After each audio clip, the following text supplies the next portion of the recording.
The ancient Chinese brought inventions into existence that changed the world forever. Machines built on a scale and level of sophistication that was unrivaled for millennia. Many of their inventions redefined engineering.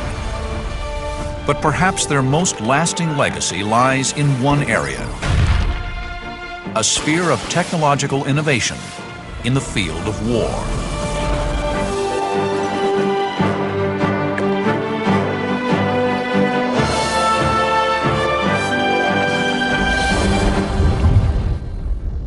At over 6,000 years old, China is one of the planet's most ancient civilizations, and today boasts the largest army in the world.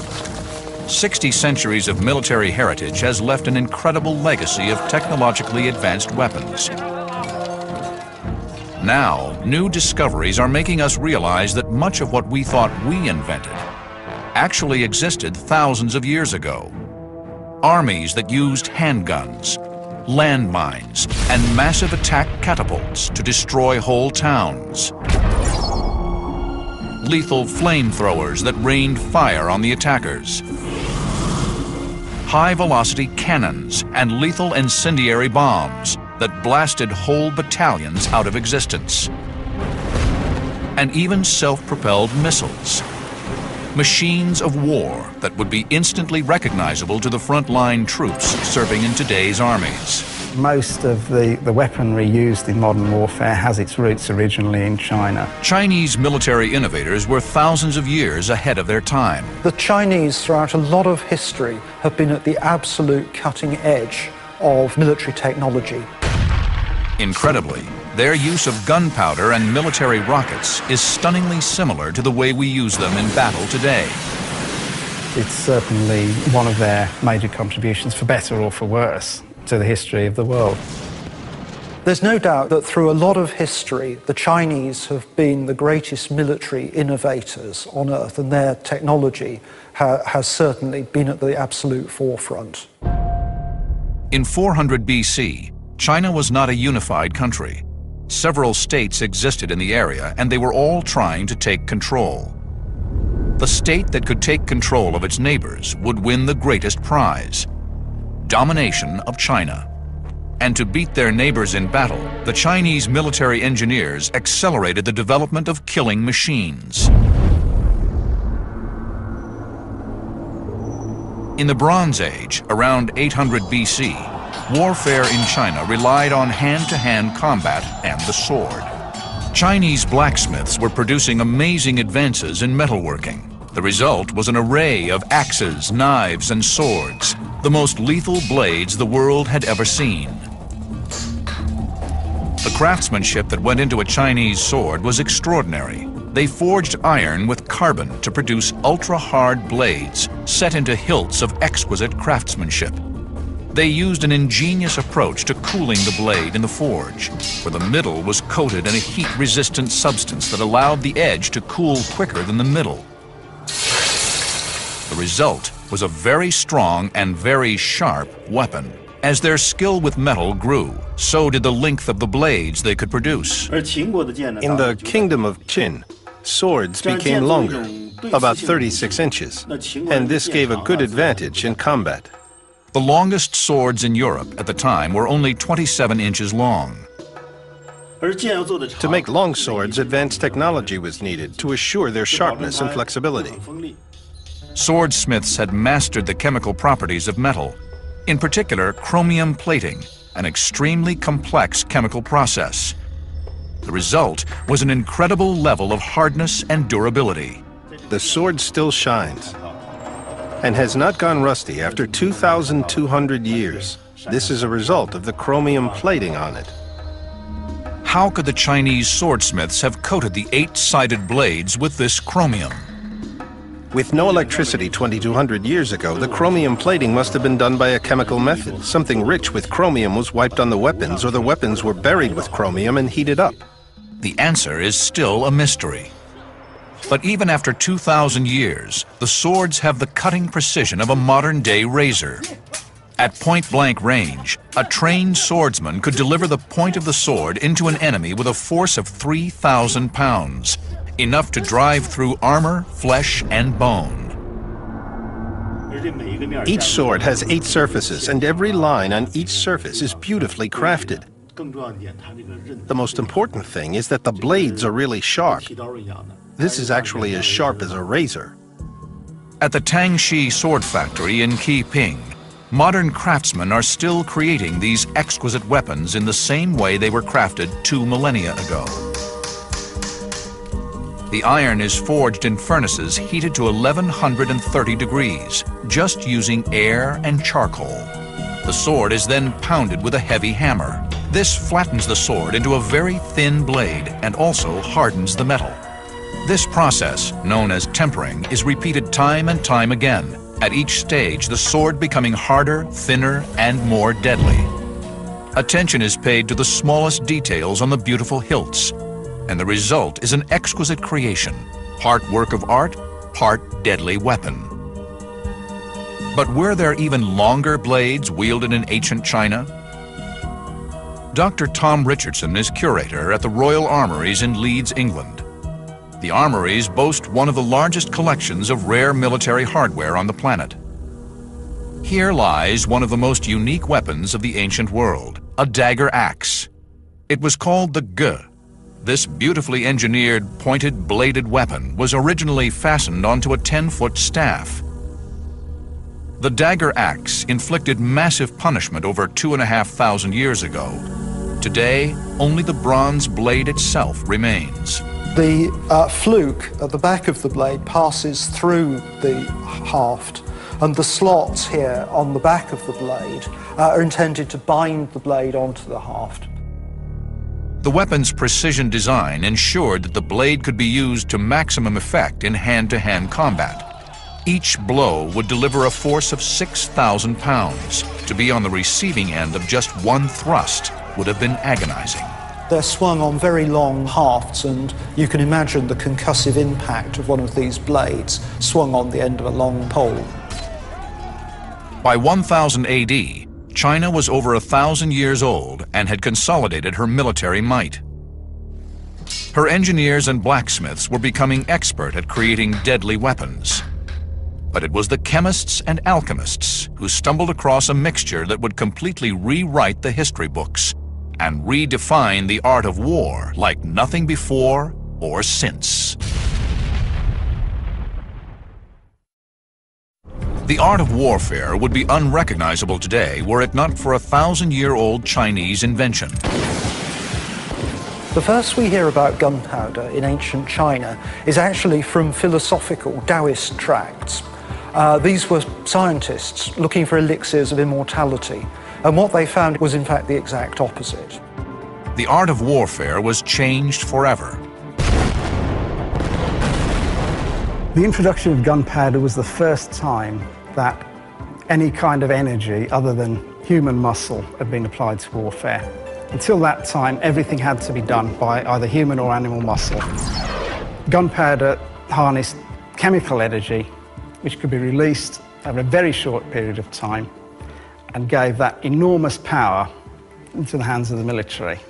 The first place that happened was China. But how is this world-changing substance made? It turns out to be a fairly simple recipe. John Naylor is an expert in the history of military hardware. The basis of gunpowder and any sort of explosive is a fuel. In this case, the fuel is charcoal. We need to powder it, grind it down. In fact, it often works best to have a mixture of coarse and fine powdered charcoal. Powdered charcoal is mixed with 2 other common chemicals in precise proportions. Mixed together and ground very carefully, you end up with your black powder. The bowl and spoon John is using are made of pure silver. John cannot risk using steel or any other metals that can spark when banged together. The reason is obvious. The 3 of them combined, mixed together, turn innocuous chemicals into the driving force of warfare for nearly 1,000 years. Having stumbled upon the ultimate ingredient for weapons of war, China realized its potential and launched large-scale production. The first evidence of industrial production of gunpowder in China is dated to 1040 AD, and initially not for use as an explosive, but rather as a fire-producing compound. Gunpowder has different properties depending on the exact proportion of its ingredients, and early varieties of gunpowder didn't explode, but they simply burnt at varying speeds. So that the most useful application at that date was either as an incendiary thrown from a catapult inside a soft paper casing that would burst into flames on impact, or a match which would continue to burn quite slowly for several hours and could be held in front of a stream of inflammable oil. With the right mix of gunpowder, military engineers developed a sparky fuse that would lead to the emergence of a new and terrifying weapon, the flamethrower. When the flamethrower was first used by the Germans in the First World War, it came as a terrible surprise to the Allies and was regarded as a particularly horrific example of the way that modern warfare was going. I think it would have been a surprise to anyone at the time to realise that flamethrowers had been in use for nearly 1,000 years in China. Throwing or projecting fire was not a new tactic in warfare. Greek fire had been in use for several hundred years before that, but the Chinese advance on this was to produce a continuous stream of flammable liquid. This ancient flamethrower was among the first to utilize liquid fuel. This flamethrower is from the Song dynasty. It was made to use gasoline, which had been used in China very early on. The liquid properties of gasoline meant it could be sprayed out of a nozzle. This was then ignited at the muzzle by a piece of slow match impregnated with gunpowder. So this was not only the first continuous action flamethrower, but it was also the first known use of gunpowder in military technology. In a remote location, somewhere in rural England, we are about to test a replica of this ancient weapon. Richard Windley is an ancient technology expert who is intrigued by the design of the gunpowder fuse. Certainly the ignition details we have for the flamethrower from the original text indicate that it was some kind of very slow burning but sparky fuse which gave plenty of sparks but burned relatively slowly. It'd be no good having a fuse that burned quickly because it would just burn away and there wouldn't be enough ignition there for the thing to keep up a continuous stream. But what flammable agent would the ancient Chinese pyro commandos have used in their weapons? We think that what they were using was something similar to gasoline or kerosene. So what I'm actually using in this device is a mixture of the two. With the chemistry of the fuse and the incendiary understood, Richard researched the ancient texts for clues as to how the flamethrower actually worked. So this is our reconstruction of the Chinese flamethrower. Basically what we have is a brass cylinder. The quality of the brass was actually specified in the original document. And this forms the cylinder of a pump. Inside here is a piston, which is about so big. This would probably be made out of bronze or possibly wood, and it would be bound round with cord until it was a really snug, tight fit in the cylinder so we can get plenty of pressure. This moves backwards and forwards as the handle is moved backwards and forwards. On the forward stroke, it forces out the flammable liquid through a nozzle at the front of the device, and on the back stroke, it forces the fluid which is in here. It forces that down through that pipe there, up through an internal pipe here, and to a secondary nozzle at the front. So we're effectively getting two squirts, one on the forward stroke and one on the backward stroke. At the back of the flamethrower is a large diameter extension to the cylinder, and this forms what we'd now call a gland. This would have been packed with string or cardboard, and the purpose of this is to stop the fluid on the backstroke being forced out and covering the operator. The reservoir is in the bottom. Initially, in the original device, the whole thing, this whole tank, would have been a large reservoir which would probably be holding something like 25 litres.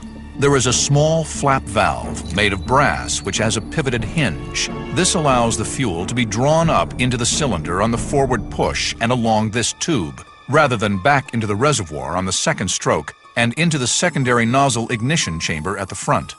The ignition system is a slightly different proposal because the texts are not that clear on how exactly this worked. The little fuse assemblies are going to fit just inside a little holder there. They're ready to be lit. The front portion, the ignition chamber, goes on. Then all remains to do now is to light the fuse, and we're ready pretty much ready to shoot. Richard sets up a bale of hay 60 feet away from the flamethrower. This will enable us to see how accurate the weapon is.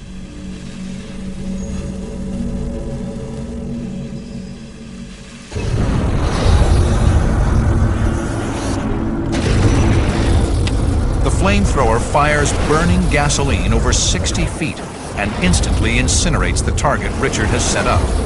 A devastating weapon of war.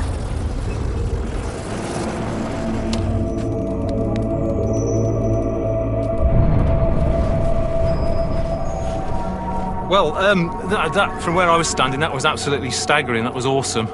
And to see that stream of fire coming at you must be absolutely devastating. So where was the best tactical position to place a flamethrower? They were used in a whole host of different ways. They were used on board ship, they were used on ramparts as defences for fortifications, and almost act as a kind of spearhead for the frontline troops. We know from 20th century experience that the flamethrower is one of the most terrifying weapons that anyone can face. And certainly there would have been a serious risk of being burnt if you were in front of it. But they were fairly short-ranged weapons, and a lot of the time their value would have been psychological. If a flamethrower of that description was guarding a breach in a city wall, it would have been a very brave man who would have attempted to go through it. But many military objectives are further away than 60 feet. There is amazing evidence that the Chinese designed and built weapons that could fire devastating projectiles over a mile. Before the advent of gunpowder in China in 1000 AD changed the art of warfare, the Chinese had long been shooting projectiles across battle lines, using the crossbow. But there is intriguing evidence that the Chinese military engineers took crossbow technology to its ultimate limit.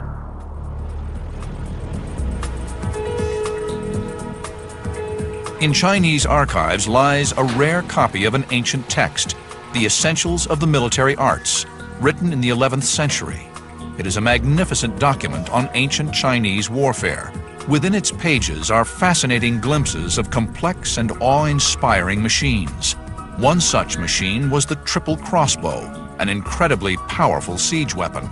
The triple crossbow was a 25-foot-long device that employed not one, but 3 bows to give it extreme power. This was a heavy-duty assault weapon that needed a whole team of men just to arm the beast. This is the largest long-range weapon. The original model would be twice as big, twice as long as this model. Mostly it's used to defend, but it could certainly be used for attack. It has fierce power from these triple bows. It would take 10 soldiers or more to turn the axle and to load the string on the trigger. But what kind of ordnance could this monster unleash? The arrows for the siege crossbow were huge.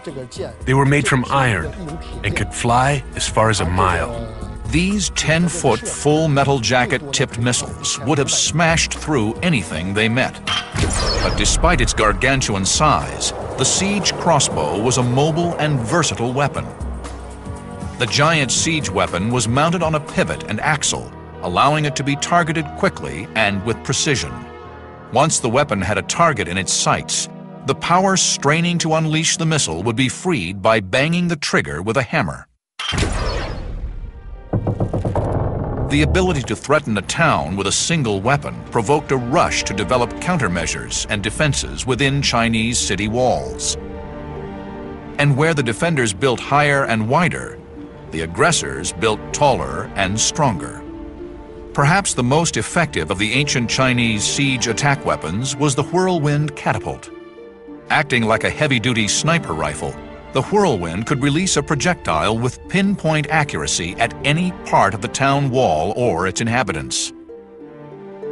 Western siege catapults of the time worked by pulling down a massive weight, loading the projectile, and then releasing the weight. The whirlwind was different. There was no weight. Instead, a squad of 10 men would pull down on the short end of the lever hurling the 120-pound ball up to a quarter of a mile. This meant that the whirlwind was a very light and mobile multiple-use weapon and could be deployed anywhere around a siege or even in open battle. But there's more. Western catapults needed a solid frame to support the great weight. The elite whirlwind catapult was supported by just a single pole. This gave it another advantage. The advantage of the whirlwind catapult was the mobility and flexibility that it provided, in contrast to the larger siege engines, which were basically static.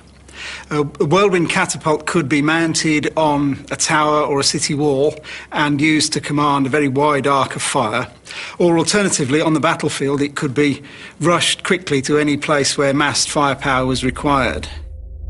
In ancient texts, there are accounts of whirlwinds forming parts of batteries of thousands of catapults, which could lay devastation to entire cities within hours. But the purpose of a siege was not always to obliterate the enemy town. Often the objective was to overrun the city with infantry. There is evidence in the texts of large assault machines known as cloud bridges. Their name might sound peaceful, but their purpose was anything but. This 10% scaled-down model is one that incorporates an extendable ladder. The ancient Chinese invented this siege machine with the name cloud bridge, meaning very tall bridge. It has wheels and it could be pushed forward until it reached the wall. Soldiers could safely hide inside the machine until the wall was reached. Stepping on this ladder, the city walls could be climbed onto. You can imagine in a battle scores of cloud bridges being pushed forward and hundreds or thousands of soldiers climbing the ladders. Cloud bridges were really powerful in ancient wars. And some of the cloud bridges were truly massive, driven by teams of oxen. The main point of this type of machine is to get attacking troops on top of the city wall. So it was obviously important, as the height of walls increased, that the height of the machines was increased to match them. But no weapon of war is invincible. The normal way of attacking this kind of wooden siege engine was obviously to set it on fire. This could be done simply by throwing burning materials at it, or in a later period by the use of burning oil or flamethrowers. So the logical counter was to cover the machine with uncured hides, which would be very difficult to burn, keep them soaked with water, and in that way armour them and the people inside against missiles at the same time as you make them fireproof. And if the attackers breached the city walls, there were lethal defenses waiting for them. The ancient world's equivalent of razor wire. This battle machine is called a San Yuan knife cart. It's a two-wheeled cart installed with knives. Its major function is in the eventuality that the gates failed to hold or the city walls were breached. It would be rolled into place to block up streets and defend them. The knife cart was as effective as razor wire, with one improvement.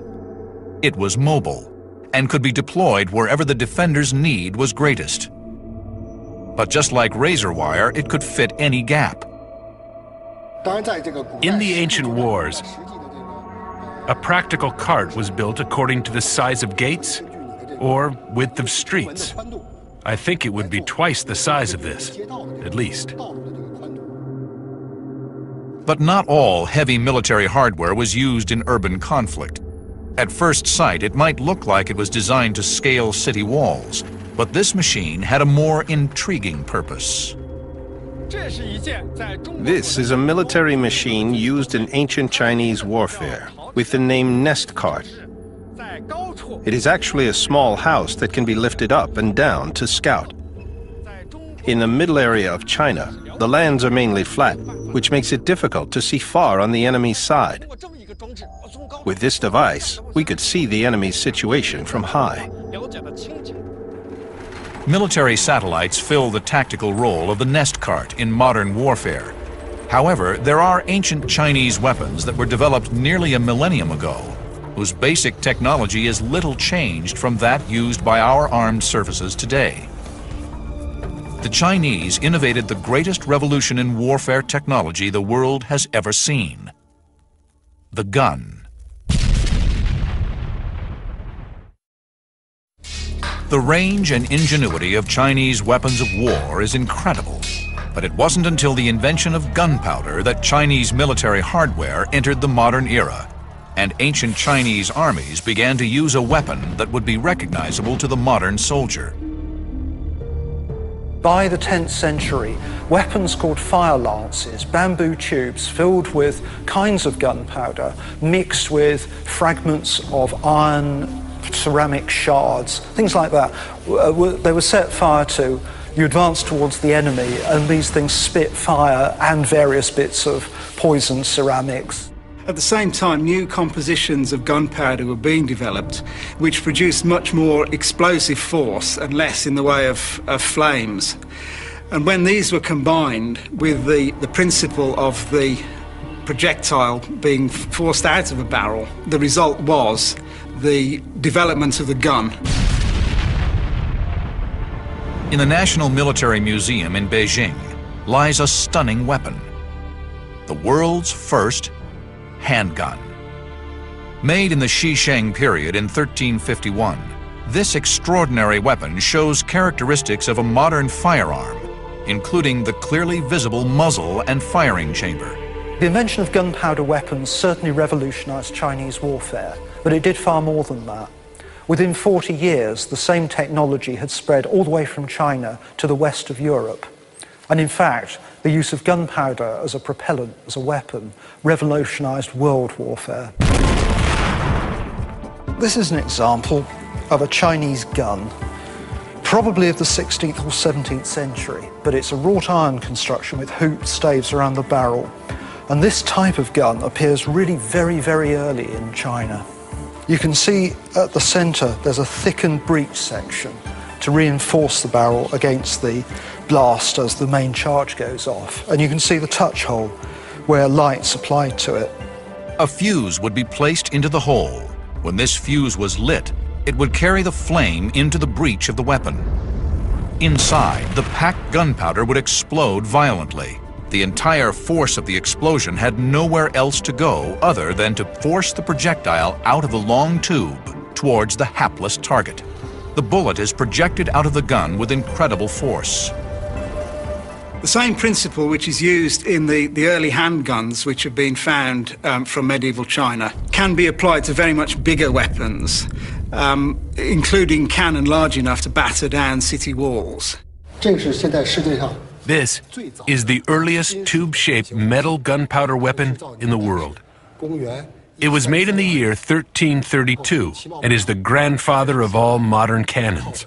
The calibers and length of the tubes have become bigger through the development of the cannon. This means it can support heavier bombs and bigger trajectories, and the damage done by the cannon becomes bigger and bigger. But the devastation caused by an explosion can be employed as a method of attack in itself: the bomb. There is evidence in ancient texts that the Chinese invented explosive devices with triggering mechanisms nearly 1,000 years ago. A new discovery is forcing us to go back and rewrite the history books. There was an ancient Chinese weapon tactically identical to a device used on the battlefields of Vietnam. Could the Chinese have invented the landmine? Most people would expect that a landmine would be an innovation of the 20th century, but in fact something very similar was in use in China as early as the 13th century, and by the 15th it had been developed into a very sophisticated device which could be set off by the pressure of a person's foot. This would release a pin which would release a weight underground and set off a flint and steel detonator. And this would explode a large piece of bamboo stuffed full of gunpowder right underneath the enemy soldier's feet. This would send shards of bamboo and other shrapnel exploding upwards and through the feet of the enemy, rendering them immobile. But devices like the handgun and the landmine were only possible because the Chinese had a long tradition of creating technologically advanced weapons of war. Over 1,500 years before the landmine and the handgun, Chinese metallurgists were already producing devastating attack weapons. One of these was the high-intensity crossbow. The crossbow is responsible for countless victories in Chinese history, and there were millions of them issued to infantry troops. However, because they are made of wood, surviving crossbows are priceless, rare artifacts. This is an example of one of the very earliest Chinese crossbows. It's just the stock made of wood covered in lacquer and beautifully decorated. It's the trigger mechanism that's at the heart of the Chinese crossbow, and it's an extremely clever device. Triggers are made of extremely precise interconnecting components that must fit and work together with rigorous accuracy. To manufacture them required an incredibly advanced level of casting expertise. And in fact, the technology is quite comparable with a lot used in the gun trade a millennium and a half later. Yet these things were invented in the 4th century BC. The crossbow was a significant technological development over the simple bow that was used for thousands of years by civilizations all over the world. But how is this design more effective than the simple bow? The ordinary bow is formed by an arc and a bowstring. It's pulled by hand, and as a result, the bowman would get tired using it. It's also hard to aim. But the Chinese crossbow is mounted on a frame, and the string is pulled back and held in position by a latch attached to a trigger mechanism. The trigger mechanism could be conceived as the ancestor of the trigger from a modern rifle. The trigger mechanism would enable the bow to be held ready-armed for long periods without tiring the archer, and thus taking aim would be easier. This gives the crossbow an important tactical advantage over other bows. The most significant advantage of the crossbow is that soldiers could use it for ambush. Once they discovered and aimed at targets, they would simply need to pull the trigger. Then the arrow would fly out with incredible power. It only demands the small force of pulling the trigger with a finger, and it would be transformed into a really big force to shoot out the arrow. And when released, the 2-pound bolt could fly 300 yards towards the enemy, tearing through armor, flesh, and bone.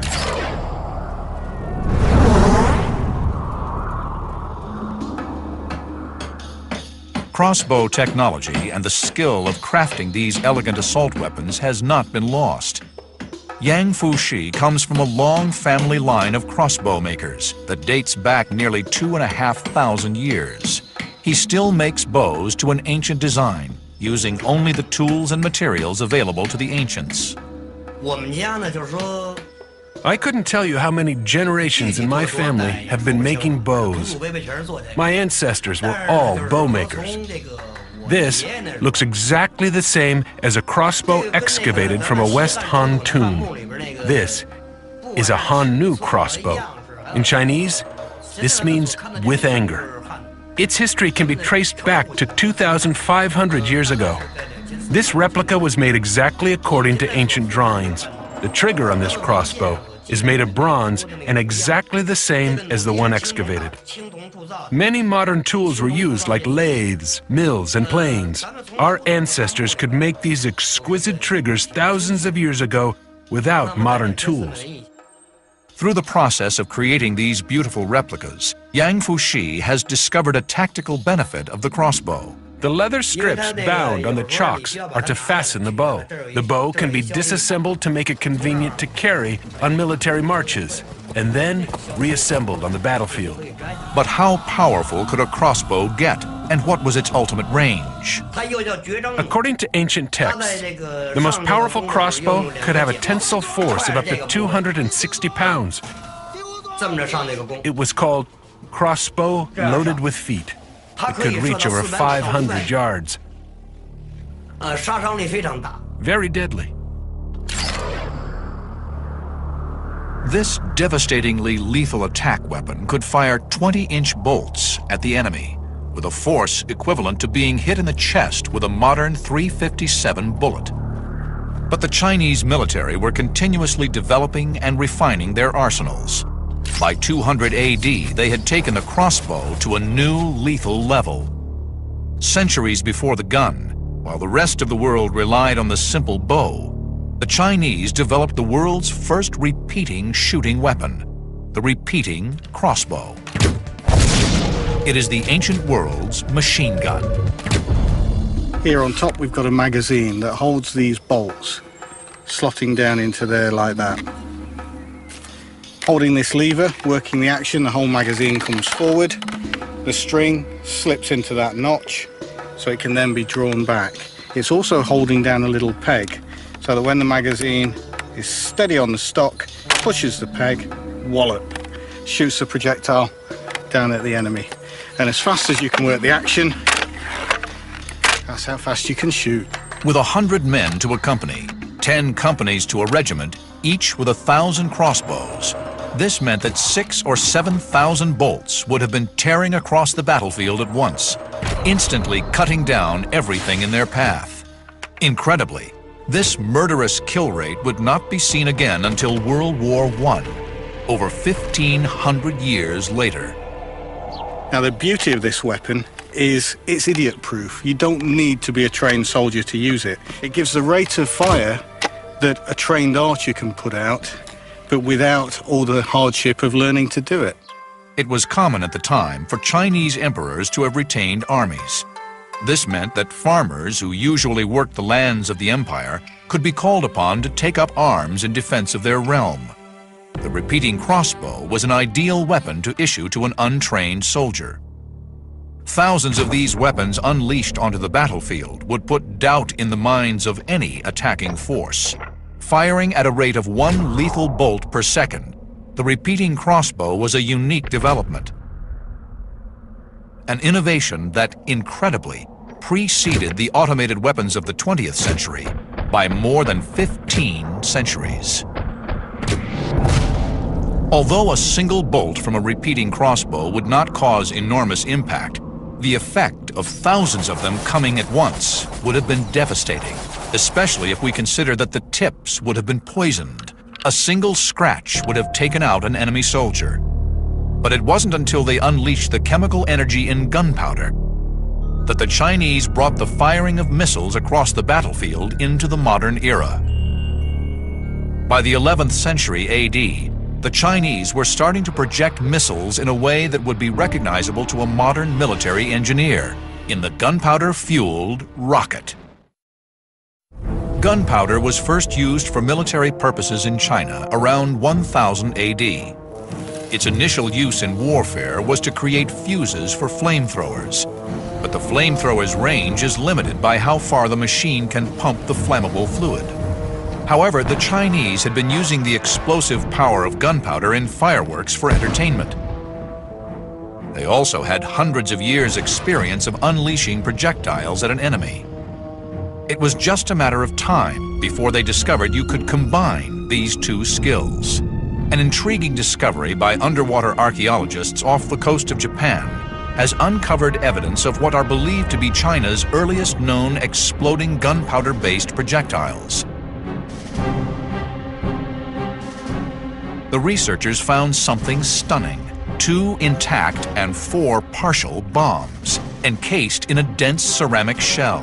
When the scientists X-rayed 2 of the intact bombs, they discovered that one was filled with gunpowder, and the other not only contained gunpowder, but dozens of pieces of iron shrapnel. They realized what they were looking at: a weapon that was half bomb, half grenade. We now know that ancient Chinese armies had an incredible range of ordnance available to them. From super-scale mega crossbows, to handguns and cannons, to devastating flamethrowers, all being deployed nearly 1,000 years ago. But now, for the first time, new discoveries have us asking the incredible. Could the Chinese have used rocket-propelled missiles in battle at a time when the rest of the world was throwing stones out of wind-up catapults? In its early years, gunpowder was used mostly for entertainment. They designed spectacular fireworks, almost the same as we use on the 4th of July today. But could this expertise be turned to use in battle? Could the Chinese adapt their rocket technology and create self-propelled weapons of war? Under the Song dynasty in the 13th century, they were still used only for toys and for firework demonstrations. But soon after that, they began to have a military application. This was well before the use of rockets in warfare anywhere else in the world. The early applications of rocket technology to military uses were basic. They involved attaching a gunpowder-based rocket to an arrow to give the projectile propulsion. Intriguingly, there is evidence of early trials in which rockets were attached to aerodynamic bird-shaped creations. But developments were right around the corner. Under the Ming dynasty, from the middle of the 14th century, rockets began to be used en masse in Chinese warfare. They were fairly small devices with arrowheads on the end of a stick propelled by a rocket tube. They didn't have explosive warheads, so they were most useful when fired en masse. Just like the multiple rocket launchers of today, Chinese rocket launchers caused devastation on the battlefield. And it didn't stop there. There was an invention that took rocket technology to the ultimate limit. A piece of military hardware little different to the rockets that modern armed forces put into the field today. The ballistic missile. Invented in the early 14th century, even its name was designed to strike fear into enemy troops. This is an ancient weapon called Fire Dragon issued from water. It was used in naval battles, and when issued, it had a long flame tail, looking like a fire dragon. There are many types of bamboo in China, so it's easy to find the material to build the weapon's body. But how did it work? It has something like fireworks attached to the outside, which act like a powder flask when they are lit. The whole thing starts to fly. The mouth in the front is loaded with gunpowder, which explodes the enemy's ship. But there was more to the weapon than that. The rocket was built in 2 stages. During the flying, the first stage burns, but ignites the second stage. This drives the Fire Dragon to fly further and reach the enemy's ship and explode. But even if the enemy was out of range, the Fire Dragon had a contingency. There was a magazine of 3 rocket-driven arrows loaded within the mouth of the missile. Hundreds of fire dragons flying through the air at an enemy fleet would have caused panic and devastation. This fire dragon issuing from the water might be thought of as a sort of primitive cruise missile. Its main use was from one ship against an enemy fleet in naval battles on the large rivers of China. I think, though, that its main impact would have been psychological. The large carved and painted dragon head on the front would probably have had more impact than the shower of arrows which it discharged when it got within range. Nevertheless, it's an extremely sophisticated piece of technology for its time. It is incredible to think that the Chinese war machine created weapons whose principles and tactics we still use today. Those first Chinese military technicians who first used gunpowder to propel a rocket device forward can take as much credit as anyone for putting a man on the moon. Thousands of years ago, they were creating weapons that would be instantly recognizable to the modern soldier. What new discoveries remain out there? Discoveries that will turn everything we thought we knew about the ancient world